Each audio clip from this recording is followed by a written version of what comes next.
CH Muhammad Koya അടക്കമുള്ള നേതാക്കളുടെ തട്ടകമായിരുന്ന കുറ്റിച്ചിറ എക്കാലത്തും ലീഗിന്റെ ഉറച്ച കോട്ടയാണ്.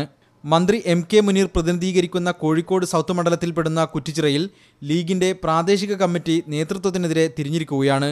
മണ്ഡലം കമ്മിറ്റിയും MLAയും വികസന കാര്യങ്ങളിൽ ഉൾപ്പെടെ പ്രവർത്തകരുടെ വികാരം മാനിക്കുന്നില്ലെന്നാണ് പ്രധാന ആക്ഷേപം. ഈ ഇറ്റിലം എന്ന് പറയുന്ന ഈ സ്ഥലത്ത് ഇന്നേ വരെ ബൈത്തുർ റഹ്മ ഭവന പദ്ധതി കൊണ്ടുവരാൻ ഇവർക്ക് സാധിച്ചിട്ടില്ല. പ്രവർത്തകർക്ക് വളരെയധികം പ്രയാസമുണ്ട്, പ്രതിഷേധമുണ്ട്. ആ പ്രതിഷേധം നിങ്ങളെ കാലാകാലം പറഞ്ഞിട്ട് നിങ്ങൾക്ക് ബോധ്യമാവുന്നില്ല എന്നുണ്ടെങ്കിൽ അതൊന്ന് കാണിച്ചു കൊടുക്കുക എന്നുള്ളതൊക്കെ ഉണ്ടാവില്ലേ. മുസ്ലിം ലീഗിന്റെ ക്ലബ്ബായ ഗ്രീൻ സ്റ്റാറിന്റെ പേരിലാണ് വിമത ലീഗ് പ്രവർത്തകർ കൺവെൻഷൻ സംഘടിപ്പിച്ചത്. PTA റഹീം MLAയും കൺവെൻഷനിൽ പങ്കെടുത്തു. പാർട്ടിയുടെ കോട്ടയിൽ PTA റഹീം MLAയെ പങ്കെടുപ്പിച്ച് വിമതയോഗം ചേർന്നത് സംസ്ഥാന നേതൃത്വം ഗൗരവമായാണ് കാണുന്നത്. കുറ്റിച്ചിറയിലെ പ്രശ്നങ്ങൾ പരിഹരിക്കുമെന്ന് മുസ്ലിം ലീഗ് കോഴിക്കോട് ജില്ലാ പ്രസിഡന്റ് ഉമർ പാണ്ടികശാല മീഡിയ വണ്ണിനോട് പറഞ്ഞു. Media one, Kozhikode.